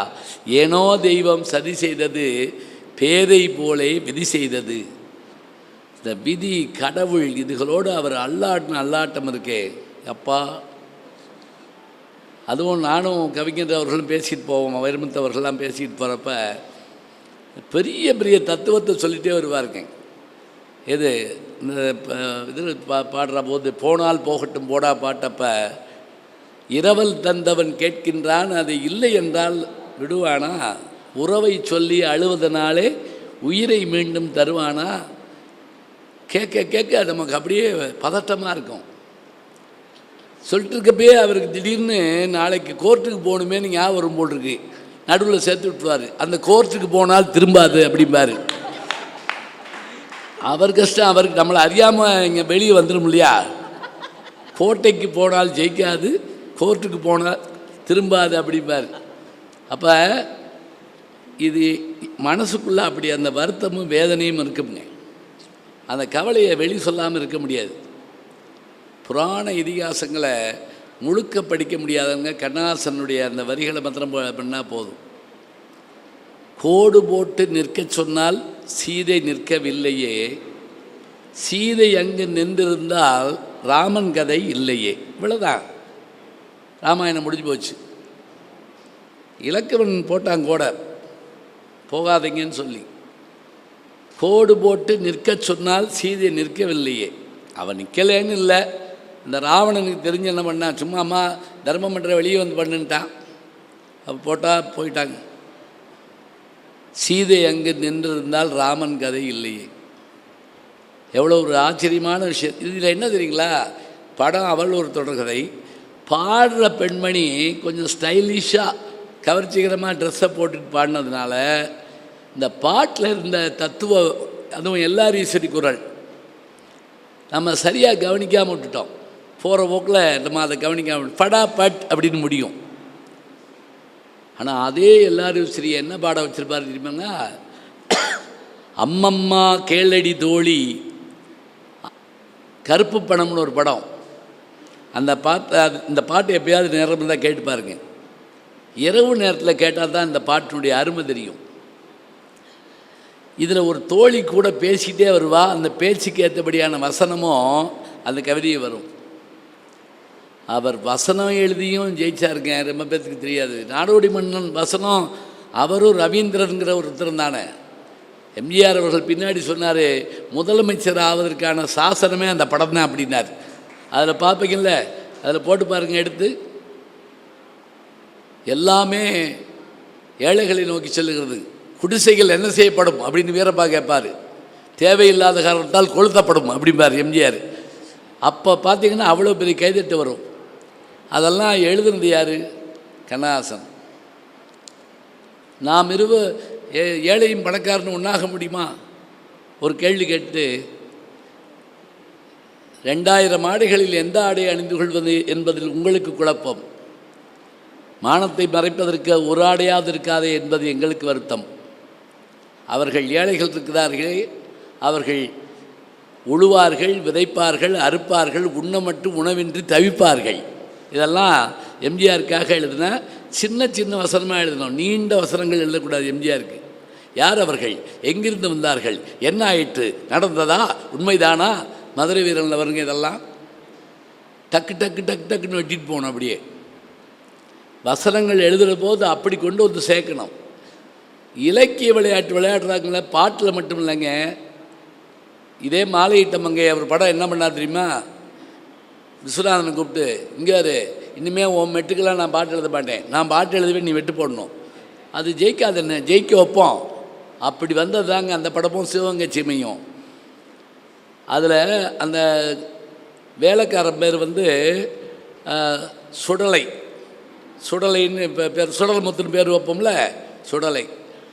அந்த வேலைக்காரி பேர் வந்து அஞ்சலை. மனோரமாவை அந்த படத்தில் தான் காமெடி நடிகை ஆக்குறாரு கண்ணாசன். அந்த அம்மா கேட்டுச்சான், என்னண்ணே கதாநாயகியாக நடிச்சிட்டு இருக்கேனே, என்னை போய் காமெடி நடிகையாக சொல்லுங்க. இல்லை, கதாநாயகிக்கு 10 வருஷம்தான் வாழ்க்கை, நீ வந்து காமெடி நடிகையாக 1000 படம் நடிப்ப. அந்த அம்மா சொல்லிச்சுக்க, நான் நேரடியாக கேட்டேன். நீங்கள் வந்து மதுரை நகைச்சுவை இடத்துல சொல்லிச்சு, நான் பேட்டி எடுத்தேன். 1000 படத்தில் நடிப்பேன்னு எங்கள் அண்ணன் சொன்னார். அது படி நான் நடந்தேன். அதில் அஞ்சலை கேரக்டர் அந்த அம்மா தான் வந்துச்சு. 2 பேருக்குள்ளே சண்டை வந்துடும். அப்போ அந்த அம்மா போய் ஐயா வச்சுருக்க துப்பாக்கி எடுத்துகிட்டு வந்து, உடனே நான் சுடலை அப்படிமோ, நான் அஞ்சலை அப்படி பாரு. அவர் சுடலை அஞ்சலை முடிஞ்சு போச்சு. இந்த இப்போ சொல்கிறாங்க, உன் பேர் என்ன அஞ்சனா, என்ன கஞ்சத்தனமாக அஞ்சனான்னு வச்சுக்கிட்டு, அஞ்சனா நாளதானுக்கிட்டு 500 1000 எப்படிங்கிறாங்கல்ல, இன்றைக்கி இதில் வருதில்ல, சுடலை அஞ்சலை வார்த்தை எப்படி வச்சுருக்காங்க பாருங்க. பஞ்சு டைலாக்ல வில்லனை பேச வச்சு ஊரை நடுங்க வச்சவர் கண்ணதாசன் தாங்க. மகாதேவி படத்தில் எம்ஜிஆருக்கு பயம் வந்துருச்சு, ஃபுட்டேஜ் அதிகமாக ஒன்றாராம். ஏன்னா அடிச்சு போயிட்டுருக்காரு வீரப்பா அந்த படத்தில். அந்த வில்லனுடைய மனைவி எம்என் ராஜம், அத்தான் அப்படி சொல், அத்தான் என்ற சத்தான வார்த்தையில் செத்தானடி இந்த கருணாகரன் அப்படி பாப்பில் சொல்லிட்டு, அடைந்தால் மகாதேவி இல்லையல் மரணதேவி, ஊர் புறம் சொல்லிகிட்டே தெரிஞ்சாங்க. வில்லன் சொன்ன டைலாக்கை பஞ்சு டைலாக்கை மாற்றினார். அது மட்டும் இல்லை, கதாநாயகி மேலே குற்றம் சாட்டுவார். குற்றம் சாட்டிட்டு சொல்லுவார், இதோ பார், நீ சொல்லுவது போல் எல்லாம் நான் செய்தது தான். உன் கணவனை காட்டுக்கு அனுப்பினேன், இளவரசனை கொன்றேன் சொல்லிட்டு அவன் வந்து சிறைப்படுவான், நீ தனியாவாய் எனக்கு கனியாவாய் அப்படின்னு போவாருங்க. போகிற போக்கில் அடிச்சுட்டு போகிறது அவ்வளோ அருமையாக இருக்கும். அதுலேயுமே இந்த ஒரு செய்தியோடு நான் முடிச்சிடுறேன். இந்த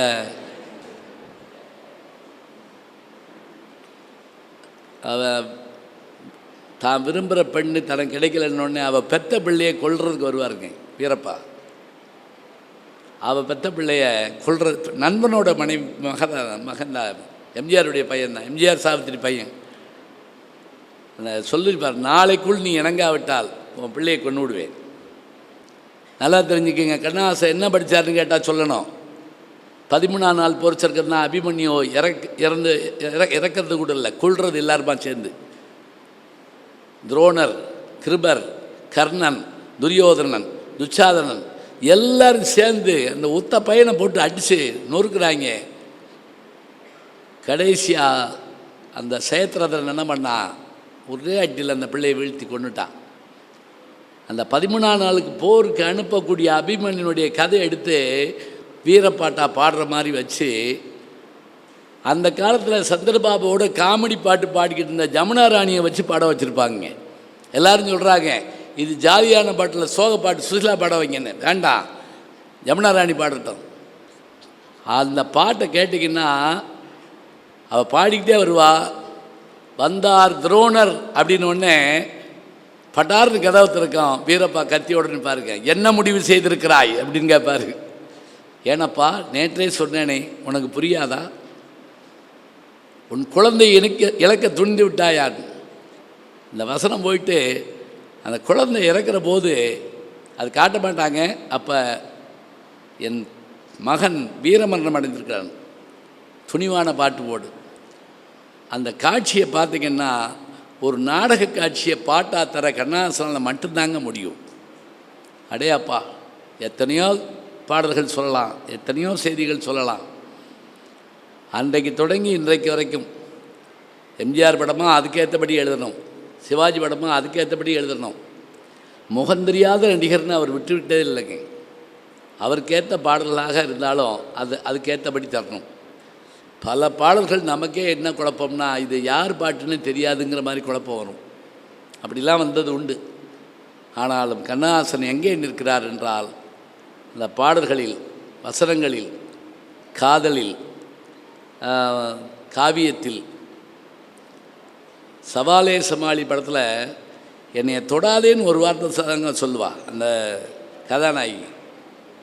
உடனே எப்படி வரும் தெரியுமா பாட்டு? நிலவை பார்த்து வானம் சொன்னது என்னை தொடாதே, நிழலை பார்த்து பூமி சொன்னது என்னை தொடாதே. இப்படி சொல்லிகிட்டே வந்து, புதியதல்லவே தீண்டாமை என்பது, புதுமை அல்லவே அது நீயும் சொல்வது, சொன்ன வார்த்தையும் இரவல் தானது, திருநீலகண்டரின் மனைவி சொன்னது, திருநீலகண்டரின் மனைவி சொன்னது. ஆமாம், நான் அவர் தூங்கி ஏமேல் விழுந்துடக்கூடாது, அதுக்கு தான். எதுக்காக சொல்கிறேன்னா, அந்த பெரிய புராண வரியை போகிற போக்கில் அடிச்சுட்டு போகிறாரு பாருங்க. நீ சொந்தமாக கூட சொல்ல தெரியல, நீ அதை வந்து எடுத்துட்டு சொல்கிறையே. அப்போ எல்லாவற்றையும் கற்றதோடு மற்றவருக்கு எளிதில் தர வேண்டும் என்று சொன்னவர். அவனை நினைத்தேன் நான் இருந்தேன், அவன் தன்னை நினைத்தே வாழ்ந்திருந்தான், இன்னும் அவனை மறக்கவில்லை, அவன் எத்தனை செய்தும் மறக்கவில்லை, அண்ணன் காட்டிய வழியம்மா, இது அன்பால் விளைந்த பழியம்மா. படித்தால் மட்டும் போதுமா? படத்தில் வரக்கூடிய அந்த பாட்டை, துரோகத்துக்கு ஏற்ற இந்த பாட்டை எடுத்து சொல்லலாம். அந்த அவங்க சொன்னாங்க பாருங்க, அவன்தான் மனிதன்கிற படம் மட்டுங்க ஏசி திருலோச்சந்தருடைய படம். அப்படியான ஒரு அருமையான படத்தை நீங்கள் பார்க்கவே முடியாது. முதல்ல அதை நடிக்கிறதுக்கு தயங்கினார் சிவாஜி அவர்கள். கன்னடத்தில் ராஜ்குமார் நடித்து பயங்கரமாக ஓடுதுனாங்க. எம்ஜிஆர் இவர் சிவாஜி யோசிச்சாராம். ஆனால் ஏசி திருலோச்சந்தர் அந்த படத்தை அப்படி ஹிட்டாக்கி காமிச்சார். காரணம், அந்த அதில் வந்த பாட்டுகள் அவ்வளவும் கண்ணதாசனுடைய அந்த வார்த்தைகள். ஜாலியாக எடுத்து கொடுக்கணும் பாட்டை, எடுப்பார். அதுவும் அங்கே சிங்கப்பூரில் போய் எடுக்கிறாங்க, உடனே வேணும் உடனே வேணும்னு சொல்கிறாங்க. அதே மாதிரி எழுதி கொடுக்குறார். அன்பு நடமாடும் கலைக்கூடமே, ஆசை மலைமேகமே பாட்டு எழுதி முடிக்கிறார். முடித்த பிறகு பாட்டு ஹிட் ஆகுது. ஏன் மே மாதத்தில் எடுக்கணும்னு கேட்டாங்கன்னா, அப்போ தான் மலர்கள் பூத்து குலுங்கியிருக்குமா. அந்த பாட்டு ஹிட்டான பிறகு விஸ்வநாதன்கிட்ட கேட்டாராம், இந்த பாட்டு எப்படி இருந்துச்சு பார்த்தியா? அண்ணே, உங்களை மாதிரி அறிவாளி யாருமே இல்லைண்ணே. அதெல்லாம் இருக்கட்டும், அதை நான் எப்படி பிடிச்சிருந்தேன் பார்த்தியான்னு. பார்க்கல என்ன, நான் டியூனுக்குள்ளே போயிட்டேன்னாரு. ஏய், இந்த பாரு, எல்லா வரையும் மேன்னு முடியும், நீ மே மாதம் கேட்டில்ல, அது எல்லாம் மேங்கிற மாதிரி போட்டு எழுதி கொடுத்தேன். யார் சொல்லுவா? இப்போ இன்னொருக்க நீங்கள் அந்த பாட்டை கேட்கணும், அப்போ தான் சரியாக வரும். இது மாதிரி நம்ம சொல்லிக்கொண்டே இருக்கலாம். எப்படி அவர் வாழ்ந்தபோது புகழோடு இருந்தாரோ, அவர் மறையவில்லை, அவர் எப்போதும் நம்மோடு இருப்பார். நிரந்தரமானவன் அழிவதில்லை, எந்த நிலையிலும் எனக்கு மரணமில்லை, கண்ணதாசன் வாழ்கிறார், எல்லாமுமாக. நன்றி, வணக்கம். வணக்கம். ஜி ஞானசம்பந்தன் யூடியூப் சேனல் பாருங்கள். உங்களை தேடியே உங்கள் வீட்டுக்கு வருது. கேட்காம ஒரு விஷயம் உங்களை தேடி வருது பாருங்கள், அதை பிடிச்சி வச்சுக்கோங்க. நம்முடைய யூடியூப் சேனலை சேர்ந்து Instagram, Facebook, Twitter, blog, WhatsApp channel என்று அத்தனையிலும் நான் முன்தொடர்ந்து செல்கிறேன். நீங்கள் பின்தொடர்ந்து வாருங்கள்.